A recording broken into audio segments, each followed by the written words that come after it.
A day in my లైఫ్లో ఈరోజు ఏం చేస్తున్నానో చూసేద్దాం రండి. దానిమ్మకాయలు 3 తీసుకున్నాను. మూడిటికి ఎంత జ్యూస్ వచ్చిందో చూద్దాం. దానిమ్మకాయ జ్యూస్ హెల్త్కి చాలా మంచిది, హీట్ తగ్గిస్తుంది కూడా. బయట తాగేదానికంటే ఏదైనా కూడా ఇంట్లో చేసుకుంటే మంచిది అని చెప్తున్నా. ఇక్కడ ఒక దానిమ్మకాయ మొత్తం సగానికి సగం పాడైపోయింది. ఇందులో గింజలు తీసిన తర్వాత ఫస్ట్ కడుక్కొని అప్పుడు 2 మిగతావి ఒలుస్తాను. 2 అయితే బాగానే ఉన్నాయి, ఒకటైతే మొత్తానికి పోయింది. మార్నింగ్ ఎప్పుడైనా సరే బ్రేక్ఫాస్ట్ చేసిన తర్వాత ఏదన్నా జ్యూస్ తాగితే హెల్త్ బెనిఫిట్స్ చాలా ఉంటాయి. లేదు అని అంటే లంచ్ చేసిన తర్వాత అందరూ కూడా నైట్స్ డిన్నర్ చేసిన తర్వాత ఏదో ఒక జ్యూస్ తాగటం, లేకపోతే కనుక స్వీట్స్ కేక్స్ అలా తింటూ ఉంటారు. గులాబ్ జామ్స్, బాసుంది ఇలాంటివన్నీ కూడా తింటూ ఉంటారు. అలా కాకుండా ఇలా మార్నింగ్ బ్రేక్ఫాస్ట్ చేసిన తర్వాత, నేను మార్నింగ్ అయితే బ్రేక్ఫాస్ట్ చేసిన తర్వాత దానిమ్మకాయ జ్యూస్ చేసుకొని తాగుతున్నాను.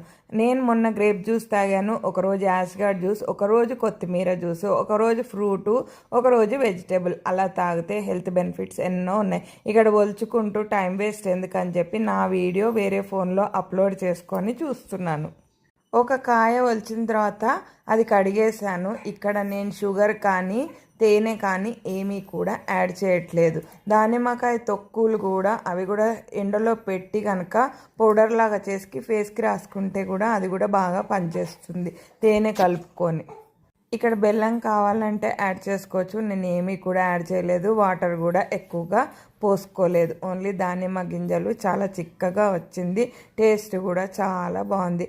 ఇలా మీరు కూడా ఒకసారి ట్రై చేయండి. నేను చేసిన 3 కాయలకి కొంచెం గింజలు పోయినాయి కదా, ఒక కాయ అంతా పాడయ్యి 1.5 గ్లాస్ అయితే వచ్చింది. తేనె కావాలంటే మీరు కలుపుకొని తాగండి. అసలు ఏమీ కలుపుకోకుండా తాగినా కూడా టేస్ట్ అయితే చాలా బాగుంది. ఈరోజు డే ఇన్ మై లైఫ్ అయితే ఇదే. మరి బాయ్, సబ్స్క్రైబ్, థ్యాంక్ యూ.